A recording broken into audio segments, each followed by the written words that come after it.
مريضة بعمر 30 سنة من كربلاء راجعتنا.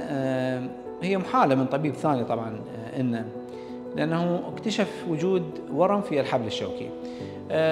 كثير ما نشوف احنا ورام الحبل الشوكي، لكن هذا المكان صراحة من النادر أن نشوفه، وهو بمستوى الفقرة العنقية الثانية، بين الثانية والأولى، يعني بالضبط بهذه المنطقة اللي هي منطقة تكون حساسة جدا يعني.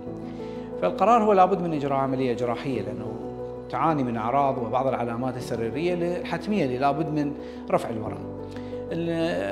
تم إجراء العملية مع استخدام مراقبة الأعصاب. الدكتور أحمد الأسدي مشكورا كان معنا بالعملية. فهي شو مراقبة الأعصاب؟ إنه نقدر إنه نميز الورم عن الحبل الشوكي، وحتى لا ندخل في مشكلة، وإذا صارت عندنا مشكلة راح ينبهنا طبيب مراقبة الأعصاب. والحمد لله والشكر تم إجراء العملية بنجاح.